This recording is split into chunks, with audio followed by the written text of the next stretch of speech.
Hello, this is Eli Brooke, and today I'm really excited to share 4 different techniques to do watercolor leaves. So some of the supplies we'll be using today are gansai watercolors. You can use any type of watercolor or paint that you'd like. These are a special type of Japanese watercolor. I'll link in the description below, along with just a little cheap palette and some watercolor brushes in various sizes and Staedtler pigment liner pens. So I'm starting off by doing a title and just making a place for each of the leaves.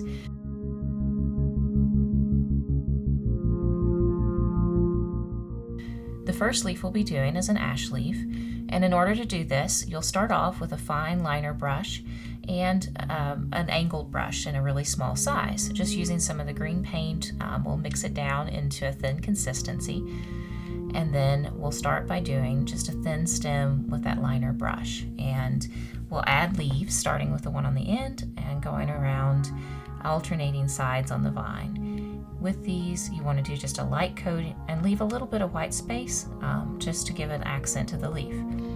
Next, we'll fill in with water so you have a variety of colors and shades on your leaf. You can take your time and do this. Sometimes what I like to do is also to dab with a paper towel, and it gives a nice set of textures and patterns to the watercolor.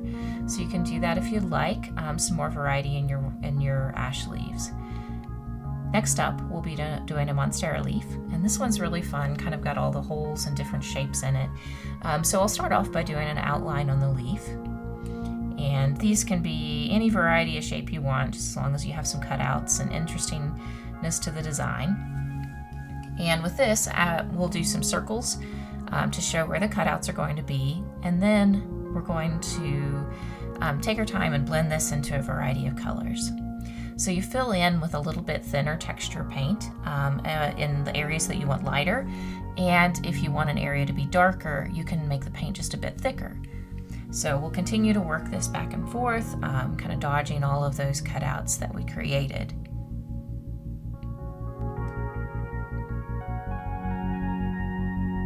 So as we continue to fill this in, we may do a little bit of blotting here and there if we want lighter shades.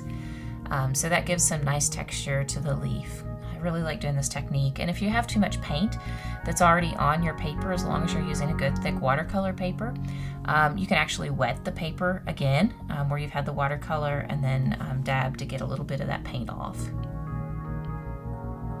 So it gives a nice gradient, really nice texture to your leaf. So continue doing that, just layering on some paint, getting some shadows, a little bit darker on one side and the bottom.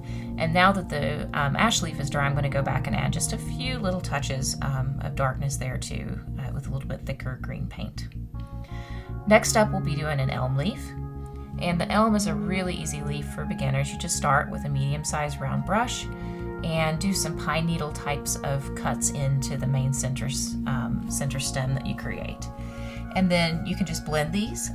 You can, again, once use the darker pigment paint that is a little bit thicker on one side, and then a little bit more water on the other to show some highlights and just a little bit of differences in lights. Finally, we're going to do a philodendron leaf. This is another really fun and easy leaf. So we're going to start off just doing the stem here. And from that stem, we're going to do a bit of an outline on the leaf. So this one's a bit of a heart shape. And then I'm going to add some veins on the leaf. You'll see here just some stripes of darker color that will build out and do some variance around that. So a little bit darker around these veins, a little bit lighter in the middle, and just blend with water until it looks interesting and kind of 3D with your watercolor. So again, you can always dab off a little bit of paint, or you can add a little bit more, wait for it to dry if you want an area to be darker, and just add on a little bit thicker coat of paint. So once again, just using paper towel, very, very carefully kind of cutting out some of those lines in between the veins on the leaf and giving a little bit more texture around the edge. So you can keep playing until it looks like what you want. So these are really forgiving. But I hope you liked this video, and if you did, please like and subscribe. It means a lot. Love to get some new subscribers on the channel. And please check out some of my other watercolor videos. Next week we'll be doing a fun video on planning, so can't wait to see you then. And have a great week. Thanks. Bye.